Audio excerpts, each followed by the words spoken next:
What is going on, ladies and gentlemen? Welcome back to another Freakin Fitness video. And in today's video, we're gonna be talking to Dave in an interview through Zoom that we had today. And I think it's a very interesting one, especially for me that like growing up, I've never really understood the seas and like anything that has to do with scuba diving. And I hope that we go, me and him do go a little bit more in depth of how it works. The B2B ride, which I'm gonna be doing the 100-mile bike ride, and I hope that you guys or whoever's watching this are willing to join and at least try it. There's gonna be a 25 or 50 option if you guys want to do it. So don't be afraid, feel free to do it. It's also for a good cause, which we go right into it. So this is a really cool video today, guys, and I really hope that you guys enjoy. I put a lot of work, a lot of effort into it. So if you guys have any questions, always feel free to contact us at any point and comment on the comment section below. So here's Dave, and I hope you guys enjoy the video. So let's get to it.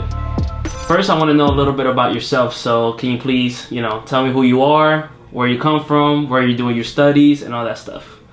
Yeah, for sure. Thanks, Val. So my name's David McMillan. I grew up in Southern California. Well, I was born in Arizona, then Hawaii, then SoCal, Colorado, and now here. And I moved to Miami for one reason, and it was to work at the Miller School of Medicine at a research facility called the Miami Project to Cure Paralysis. And while here, I work with people that are paralyzed, mostly due to a traumatic spinal cord injury. And I just love getting outside. I love being active. I have a bachelor's degree in exercise science, a PhD in exercise physiology, love working out, and I especially love doing so outside. So Miami's a great place for it. And being here, I just, at work, I'm in a lab, and then after work, I just help my friends who maybe need a little more help, getting outside and working out to do stuff. And through that, I came across adaptive scuba diving. And I had never scuba dived before coming to Florida, even though I was always around the ocean. Probably because the Pacific's a little different than the Atlantic. The Atlantic's a little more inviting, So I got here and I learned how to dive, and then now through Therapeutic Scuba Institute, I can help other people dive as well. Awesome, dude. That sounds like an amazing story. How was Hawaii? Oh yeah, it was. It's a great place to grow up as a kid. Not the best place for high school, I'm told. So I got out right at the right time. I've heard it's like too small, as you start to grow up. But I don't think I put shoes or a shirt on until I was like 6 years old when I moved to SoCal. So it was great, just playing with geckos and coconuts and stuff. Gotcha. All right, man. So like, how did you end up meeting up with Michael Kaufman? And how do you even know the Kaufman family? Yeah, I met Michael the first time through a university event because of all the hats he wears. He's also an academic. And it was FIU Biscayne campus, which has a beautiful pool. And he was doing a laboratory adaptive dive demonstration for some recreational therapy students. And due to an adaptive diving org that I was part of that had kind of contracted people to come and help, or solicited, I should say, I showed up just not knowing really what was going on, not knowing who Mike was or the Kaufmans, but just knowing that it had to do with adaptive scuba. And Mike was there, and I sat down with the rest of the students and just kind of listened to his lecture. And I was like, holy smokes, this guy's got it going on. Because I had done and seen adaptive scuba, but the didactics and thinking about it and talking about it in a way that makes other people want to do it, I had not seen it like Mike was doing it. And so then I was like, yo, let me get in with this guy. What org are you part of? And he told me about TSI. So wow. So now, can you, for the audience that is going to be watching, can you give us a breakdown on how it works, adaptive scuba diving? Absolutely. So a very similar process to how almost anyone would get scuba certified. And so there's some online training. Now it's online. It used to be on books. And we call this the didactics. So you go through some online training. And then there are pool dives. And in those you practice certain skills or competencies. And then there's a checkout dive where you do an open water dive. So the difference with adaptive scuba is going to be some of the training is going to be a little bit different. And then the pool dives, depending on your abilities and your needs, could be different. And then the open water dives as well. This is case by case, so I won't go into any details, but as much help as you need, we can get you in the water. There are two what we would call absolute contraindications, and those are pretty rare.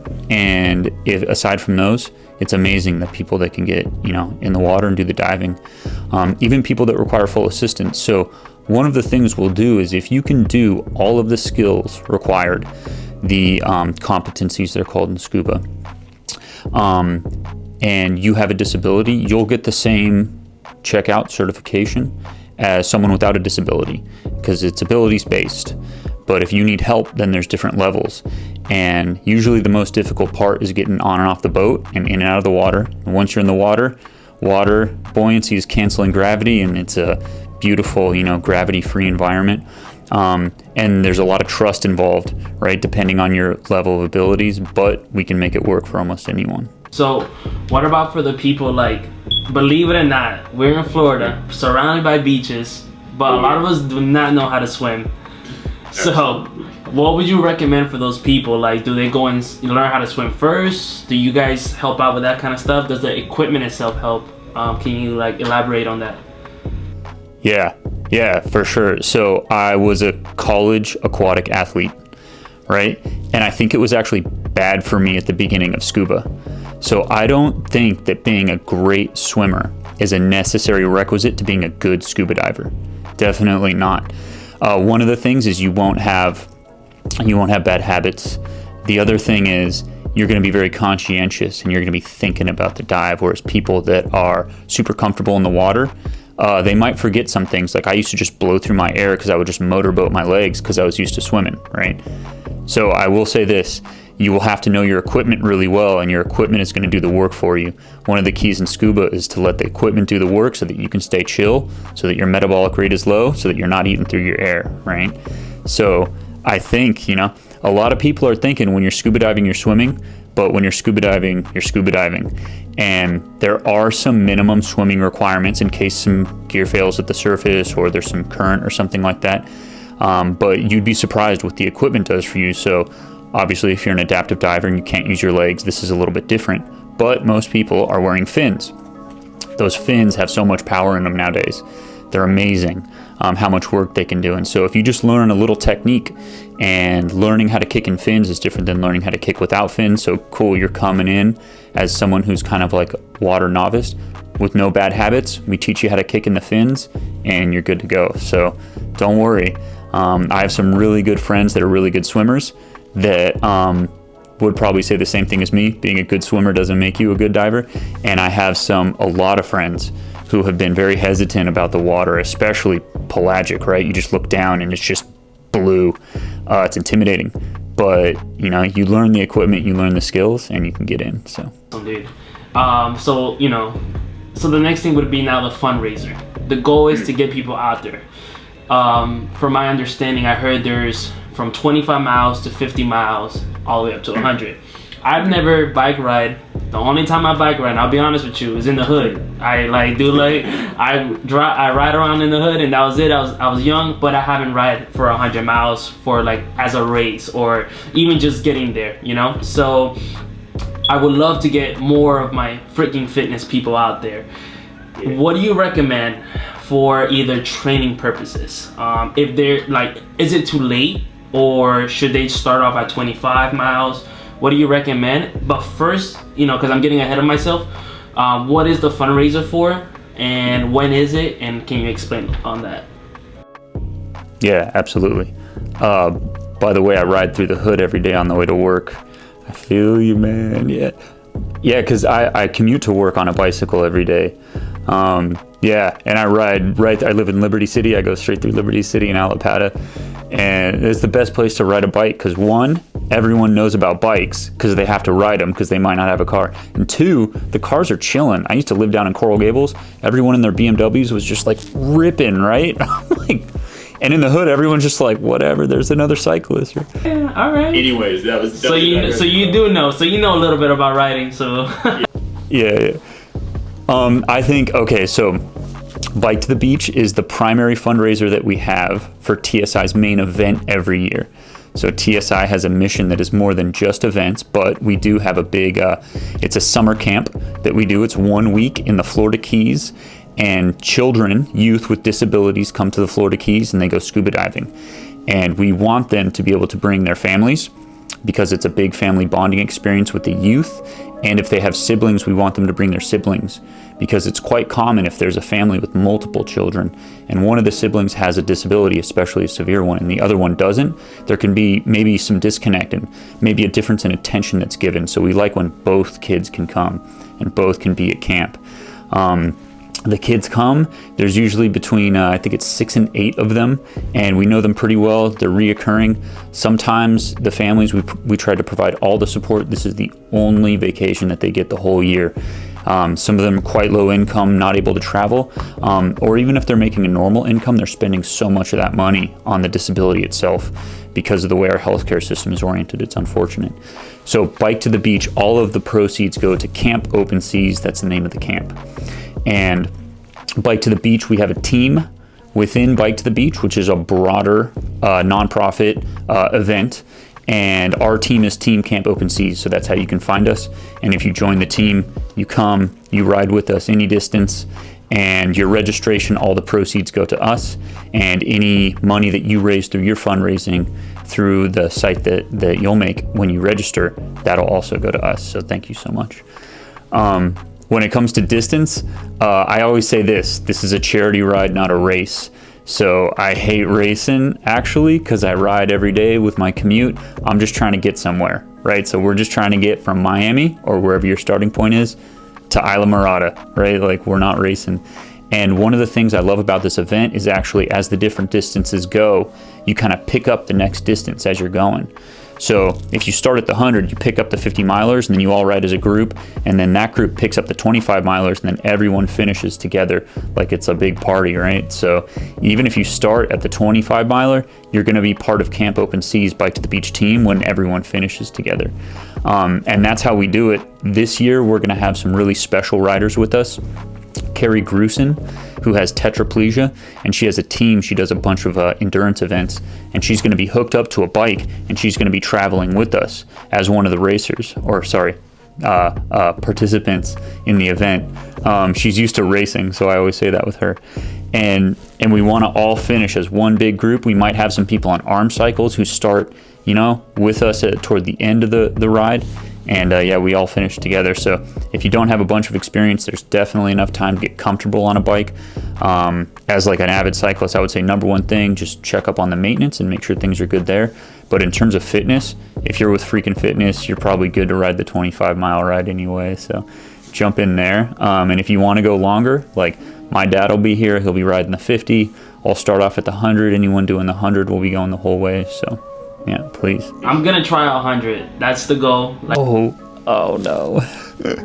I rode the Peloton this morning, so it was pretty brutal. But I know it's not the same. But I'm ready, dude. I mean, like the way that I see it and the way that I want our channel to be built on is to know, like, use your fitness for everything, or things that you always want to experience. For me, I do this 100 mile. Might do it again next year, but then honestly, I might just do it one time and then say, okay, at least I did it. You know what I'm saying? Yeah. So why be so fit, or why be even as fit as you are, but you're not able to use it on different things? Yeah. But yeah, man, that's awesome. Any other things that you want to like tell the audience that to get them, to get them out there? Either if it's not at a race, get them to get certified for scuba diving. Yeah, okay. So we're here in Miami. When in Rome, this is the dive capital of the contiguous United States, without a doubt. You can go a lot of other places, and they're all going to be talking, that do scuba, they're all going to be talking about coming to Miami. We've got some of the only reefs in the United States. And it's just fantastic here. So what that does is you have the geography, and that is built on that is the built environment, so the actual dive industry itself, and built on that is the culture. And the dive culture here is so special. So if you're going to do it anywhere, do it here. And you can find just the best instructors, the best dive shops. Like a lot of the shops that we collaborate with, one of them is one of the biggest dive shops in the world, literally, by the main certifying agency. They say that. So this is the place to do it. And then if you're gonna do it, this is something I always think of, is if you can make it reciprocal and you're giving back while you're doing it, so you're both having fun and you're benefiting yourself and other people, that's the way to go. So TSI allows for that, but also other things. Like through TSI, we collaborate with an organization called Coral Restoration Foundation. And while we dive, we're actually helping to either maintain coral on a nursery or outcrop the coral to the reef itself. So as you're diving, it's already fun no matter what you're doing. Plus, if you're like me, you like task-oriented things, you know, fitness people like task-oriented things. So you're performing a task, and then when you're done, you helped a little baby coral to get planted on a reef, right? And so I would say, you know, there's so many opportunities here, so much cool stuff like that. So. Yeah. And then what would you say for those people that like are scared, you know, like, because it can be scary, you know, you're in the middle of the ocean, you just dive in, like you said, the equipment is there to help you, but you know, how can you get those people to not be so scared, or you know, feel comfortable with doing it? Because there's a lot of people that I know that, even especially me, that they just don't know so much, you know, they don't get the information, they don't get it out. We don't, you know, sometimes we don't get it to them. So like, how can you get them comfortable and say, okay, I'm gonna go to TSI, I'm gonna go to Dave, I'm gonna go to Michael to get certified and wanting to be out there with them? Yeah, absolutely. So I'm a professor at a university, and I will say this: dive industry and the dive training itself is like world class, and it's self-regulated. It's amazing how this industry has built itself up. You get some of the most high quality training when you're doing scuba. So the stuff that you get online when it comes to the videos and the didactic online education is going to be amazing. You're going to learn so much, and then you're going to put it hands-on to work in the pool first. And when you do it in the pool first, there's certain checkouts, and you're going to learn how to perform these skills, and you're going to do them repetitively. And then by the time you get to the open water, like I promise you're going to be ready for it, right? Here's one of the things I always think of. I think knowledge acquisition happens at a faster rate when you're doing something that's as engrossing as scuba. So when you're underwater and you're breathing out of a compressed cylinder of air that's on your back, and like everything you do is so high quality and you're so in the moment and tuned in, it's like you learn a different way. And actually NASA, their astronauts, for 1 hour of EVA that they go through, they only do 6 hours of underwater dive training. So to get to the most highly skilled thing you could probably ever do, which is a spacewalk, walking in space, you don't need that much time training underwater. It's pretty cool. So I would say just give it a chance. It seems like a lot, but when you get there and you get in it, it's like you can't not learn, and you're gonna walk away different. Like, it's definitely transformative. Wow, that sounds awesome, dude. Yeah, I'm definitely so excited. I'm definitely have been talking to Mike to see how I can get out there and stuff. You'll see me more often for sure. And all right, anything else you want to add on? I mean, really, I think the being scared part is so huge for people, but I've seen friends who are like they wouldn't even snorkel, like put their face down, and first couple pool dives, like I have one friend, she literally bailed out of the first pool dive. She's like, nope, I'm not doing this. And now she dives in England. How does that even work? Diving in Florida, right? Exactly. So it's amazing how once you're in there and once you're under the water, like it just changes. So you just gotta just take that leap, right? Take that first step into scuba, and then it just like everything changes. So I think this was perfect. Man, so well, tell the audience where they can find you on your Instagram, Twitter, Facebook, anywhere. If they ever want to contact you, I know you were in our endurance group chat, so I'll get that out there as well. So give yourself a shout out, and then we'll end it with that. Yeah, definitely. So find us at Therapeutic Scuba Institute. We're mostly on Facebook, Instagram, and Twitter, and you can find us at Therap Scuba Inst on Twitter and Facebook. Or sorry, Twitter and Instagram, and then Facebook, it's just the full name. You know, there's enough characters there.